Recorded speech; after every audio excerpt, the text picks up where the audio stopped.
Hello everyone, and welcome to Figure Review. On this episode, I'm closing out my look at Elite 23 with The Undertaker.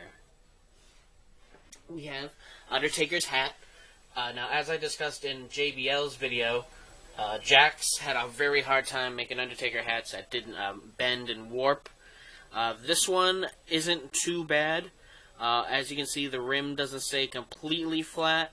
It may get a little warped in the packaging, but overall it's 1,000 times better than Jax hats, which would always curl up like this and be horrible and terrible after a very short time.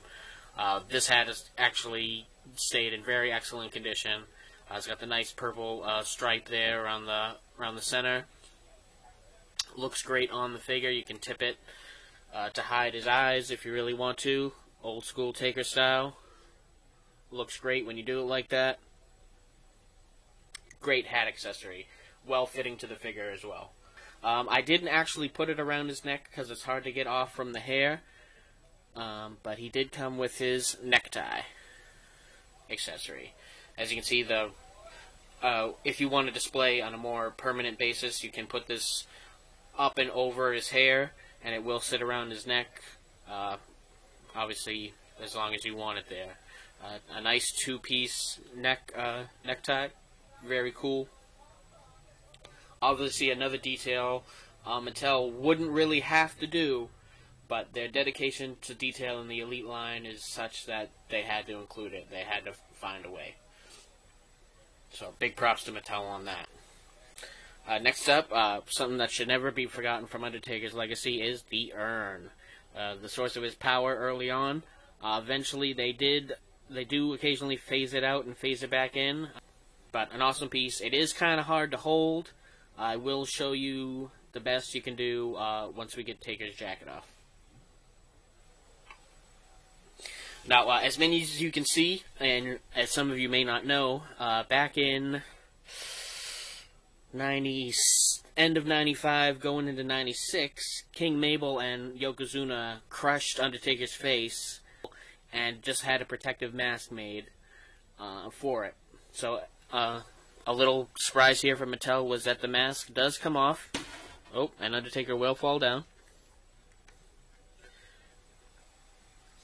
The mask is very light plastic, which is good. It sits perfectly on his face. It doesn't even need accessories or anything. The hair helps it hold in place. A very cool piece. So, awesome. Then, of course, we have Taker himself. As you can see, he's got the purple gloves. He's got the jacket. I'm going to quickly take this jacket piece off. There's Taker. And here's another quick look at the jacket. There is, I gotta say, Mattel, they did mess up a little bit. Because of the width of the gloves, you cannot get this elbow pad off. And therefore, this is the first time where the jackets are pretty difficult to get on and off this figure. Obviously, this elbow pad is huge, takes up a lot of space in the sleeve of the jacket, as does the top of Taker's gloves.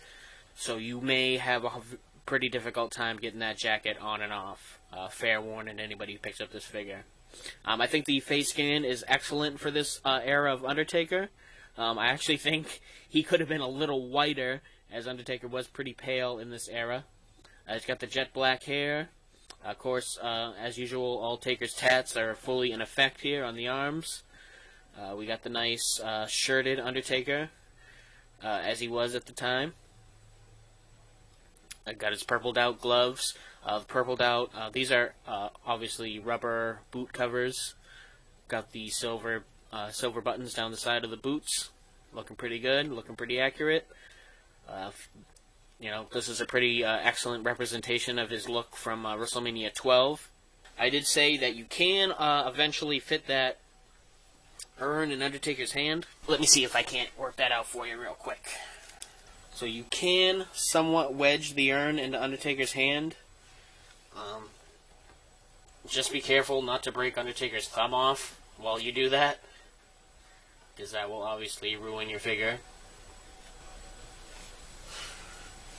So, for display purposes, you can eventually get the urn in there. I thank you guys for watching. And please subscribe for more videos.